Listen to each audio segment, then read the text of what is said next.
கிறிஸ்துவுக்குள் பிரியமானவர்களே, உங்கள் யாவருக்கும் மீட்பெரும் இரட்சகருமாகிய இயேசு கிறிஸ்துவின் இனிதான நாமத்தினாலே உங்கள் அனைவருக்கும் என் அன்பின் வாழ்த்துக்களை தெரிவித்துக் கொள்கிறேன். மீண்டும் ஒரு விசை சமயத்திற்கேற்ற வார்த்தை என்கிற இந்த நிகழ்ச்சியின் மூலமாக கர்த்தருடைய வார்த்தைகளை பகிர்ந்து கொள்வதில் மிகுந்த சந்தோஷப்படுகிறேன். ஆண்டவர் மகிமைப்படுவாராக.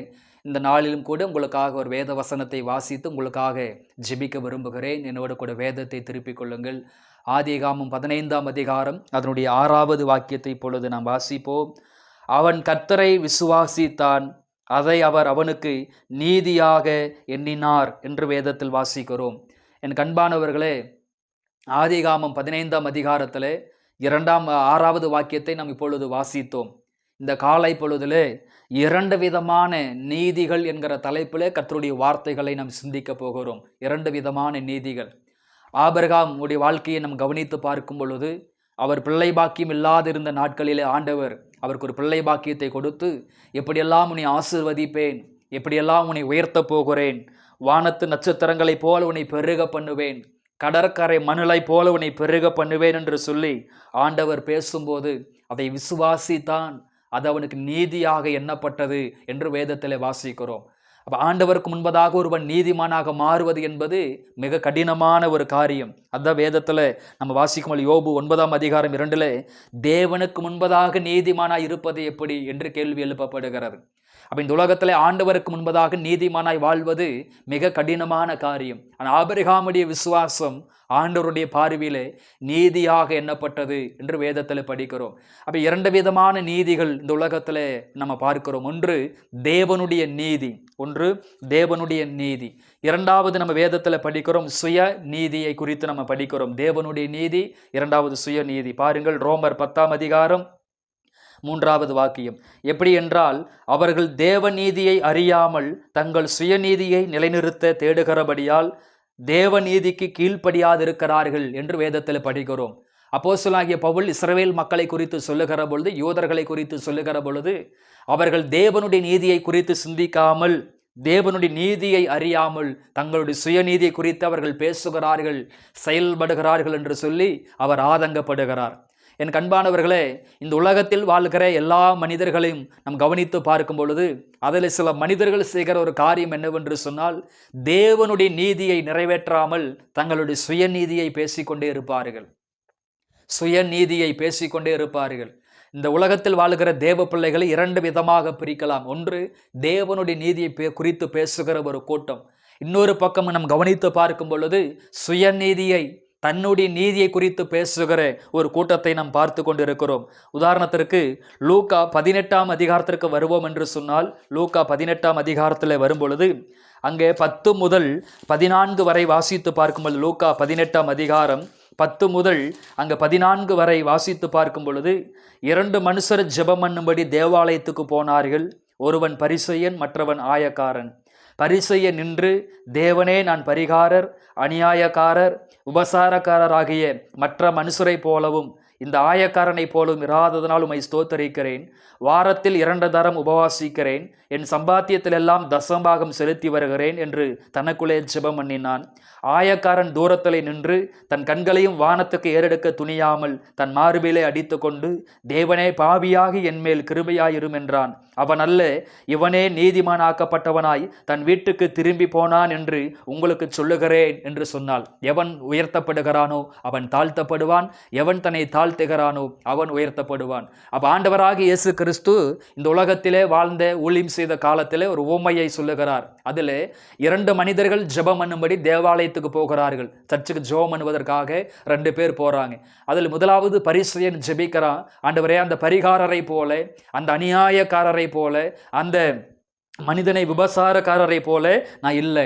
பக்கத்தால் நின்று ஜெபிக்கிறாரே, இந்த ஆயக்காரனை போல நான் அல்ல, அந்த மனிதனை போல் அல்ல, அந்த பக்கத்து வீட்டுக்காரனை போல் அல்ல, இந்த அருகாமையில் இருக்கிற இந்த சகோதரனை போல் அல்ல, கூட வேலை செய்கிற என் நண்பனை போல் அல்ல. ஆண்டவரே, நான் வாரத்தில் 2 முறை உபவாசிக்கிறேன், நான் சம்பாதிக்கிற எல்லா பணத்திலையும் தசமபாகம் செலுத்தி வருகிறேன் என்று சொல்லி அவன் தன்னுடைய வாழ்க்கையில் எதெல்லாம் செய்து கொண்டிருக்கிறானோ அதெல்லாம் தேவ சமூகத்தில் அடுக்குகிறான். தசமபாகம் கொடுப்பது, சர்ச்சுக்கு போவது, வேதம் வாசிப்பது, இப்படி எல்லா காரியத்தையும் அவன் தேவ சமூகத்தில் அடுக்கிக் கொண்டே வருகிறான். இதையும் ஆண்டவர் கவனித்து கொண்டே இருந்தார்.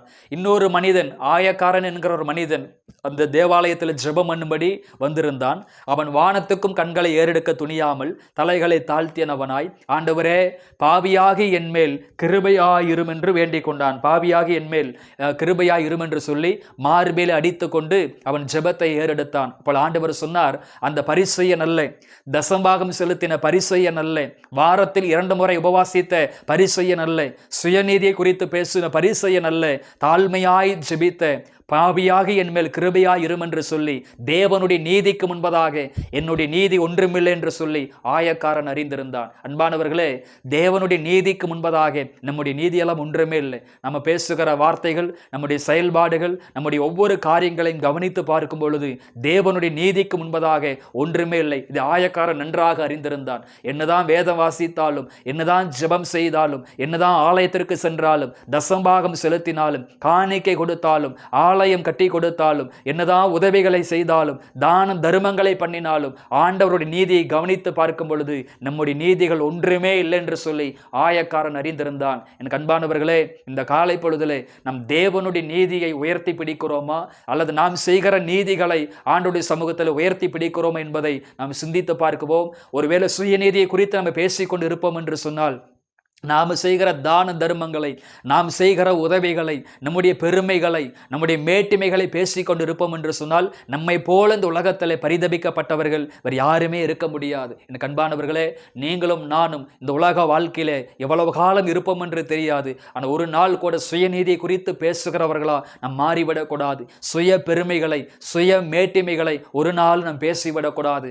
தேவனுடைய நீதியை நாம் தேட வேண்டும். முதலாவது தேவனுடைய ராஜ்யத்தையும் நீதியையும் தேடுங்கள், பின்பு எல்லாம் கூட கொடுக்கப்படும் அப்படின்னு வேதத்தில் வாசிக்கிறோம். நீங்களும் நானும் தேவனுடைய நீதியை தேட வேண்டும்.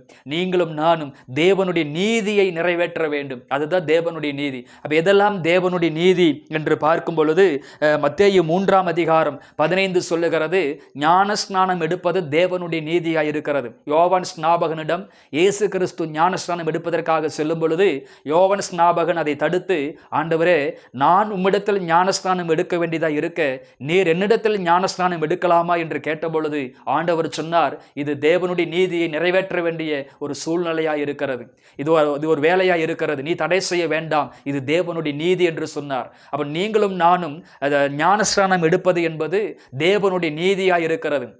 இன்றைக்கு அநேகர் ஞானஸ்நானம் எடுப்பதை உலக காரியத்தோடு சம்பந்தப்படுத்தி விட்டார்கள். வீட்டை கட்டின பிற்பாடு, திருமணங்கள் நடந்த பிற்பாடு, வேலை கிடைத்த பிற்பாடு, நிலம் வாங்கின பிற்பாடு, தொழில்கள் எல்லாம் ஆசீர்வதிக்க பிற்பாடு நான் ஞானஸ்நானம் எடுத்துக்கொள்கிறேன், வாழ்ந்து முடித்த பிற்பாடு ஞானஸ்நானம் எடுத்துக்கொள்கிறேன் என்று சொல்லி உலக நன்மைகளுக்காக ஞானஸ்நானத்தை தடை செய்கிறார்கள். உலக நன்மைகளுக்காக ஞானஸ்நானம் எடுப்பதை காலதாமதம் செய்கிறார்கள். என் அன்பானவர்களே, ஒரு நாளும் ஞானஸ்நானம் எடுப்பதை காலதாமதம் பண்ணக்கூடாது. நாம் எப்பெல்லாம் ஞானஸ்நானம் எடுப்பதை தவிர்த்து கொண்டே இருக்கிறோமோ, தேவனுடைய நீதி நிறைவேற்றுவதற்கு நாம் காலதாமதம் செய்து கொண்டிருக்கிறோம். இயேசு சீக்கிரமாக வரப்போகிறார். அதனால் நீங்களும் நானும் ரட்சிக்கப்பட வேண்டியது அவசியமாக இருக்கிறது. அப்ப நீங்களும் நானும் ஞானஸ்நானம் எடுப்பது, பிதா குமாரன் பரிசுத்தாவின் நாமத்திலே மூழ்கி ஞானஸ்நானம் எடுப்பது தேவனுடைய நீதியாக இருக்கிறது. அந்த நீதி நிறைவேற்றுவதற்காக நாம் பிரயாசப்பட வேண்டும், அதில் கவனமாக இருக்க வேண்டும். இரண்டாவது, அப்போஸ்தலர் 10ஆம் அதிகாரம் 35 சொல்லுகிறது, தேவனுக்கு பயப்படுவது நீதியாக இருக்கிறது.